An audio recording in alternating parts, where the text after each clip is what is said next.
Hello, Attorney General Lynch. Thank Hi. you for being here with us. My pleasure. Can you tell me a little your relationship with domestic violence issues and why you're here today? Well, mine is in many ways long running in as much that I've been the Attorney General for the last 8 years in the state of Rhode Island. But prior to that, I was a prosecutor in the state. So I've had a lot of experience professionally as an attorney and, of course, as the Attorney General. What brings me really to Times Square today, it's a long-running relationship with Liz Claiborne. My thanks and admiration to them and others that have brought this focus on domestic violence. My involvement was initiated here many years ago when I met a couple who had lost, Ann and Chris Burke. They had lost a 23-year-old daughter in a particularly horrific and tragic murders. All murders obviously are bad, but this one was especially heinous by a former boyfriend. Lindsay Ann Burke was an aspiring teacher, 23-year-old, pretty young woman. The Burkes themselves actually are teachers. We got together, I sat with them, and we fought to get them a measure of justice. We did. We got life without the possibility of parole. And then out of that, the Burkes looked at me and said, what else can we do? And I said, well, listen, I do a lot of education. I try to do outreach to beat back and different instances of violence and educate people. And domestic violence is an area. We started looking around our state and found wonderful programs that were ongoing, but we found incredible voids in other parts of our state. Started to scratch our head and then think we got to do something about this. We passed the Lindsay Ann Burke Act, which mandates domestic violence education grades 7 to 12 in Rhode Island. At that time, I was becoming the national president of my National Association of Attorneys General. I joined with my colleague from Nebraska, John Bruning, and we got a resolution together. All attorneys general signed it to start a push that other states would hopefully follow. 13 states now have followed with variations of that.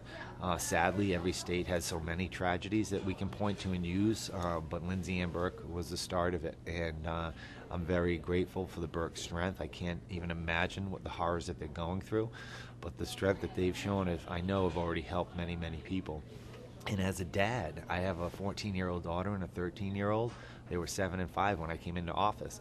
I look at them somewhat naively, even though I'm the top cop, and thought they were going to be fine because they're young kids. But when you join teams like Liz Claiborne and they begin to call through and show you the facts are beyond alarming. They're shocking, and I think should shock anyone's conscience into action.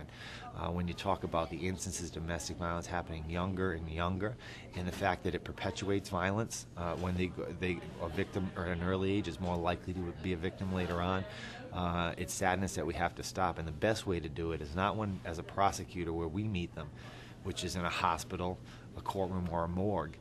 It's in a classroom where we can say, hey, this is wrong. As you're maturing, understand that you don't have to suffer through this.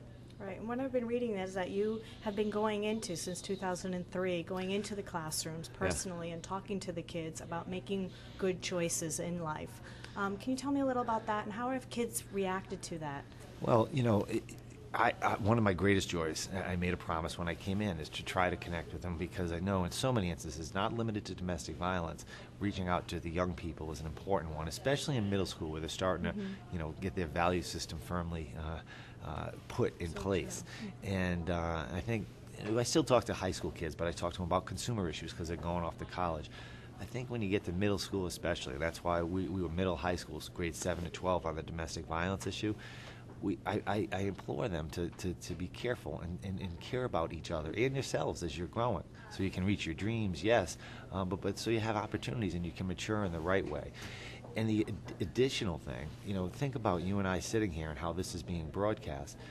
6 or 7 years ago when I came here, that it didn't exist. Facebook, yes, was here, but the mediums has changed. So I know I've done this to tens of thousands of young people now. When I say, how many of you have a cell phone? 100%, right? At an early age.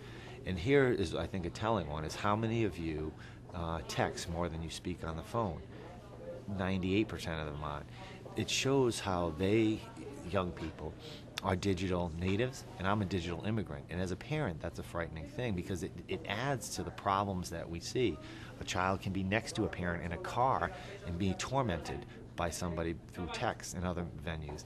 And then you add Facebook, which you and I may be on, or certainly others get on and use. it's a wonderful medium, but it's a dangerous one too, because young people, we talk about a value system, more and more often they fail to bring their value system into that. They become desensitized and they forget to bring their values across onto those networks, and they say things they would never say face to face. So it adds a complexity to the arena of safety for kids as a whole, but it also adds it to domestic violence specifically, and that's why we have to educate them on the use of that medium, how they have to be careful and bring their value system into that medium as well. Thank you. Since you've seen the Lindsay Ann Burke Act been passed, what changes have you seen in the school? What positive kind of outlook of that? Well, listen, Rhode Island is a tiny state, right? We're the smallest state geographically, but to go out and speak to the teachers who have met that one child who reaches out to them that would have never reached out before, because they have come to learn that it's wrong to do those things, is something that you have to be proud of and grateful for. And when you see that one example, it's like that ad, saving that one child, it's priceless.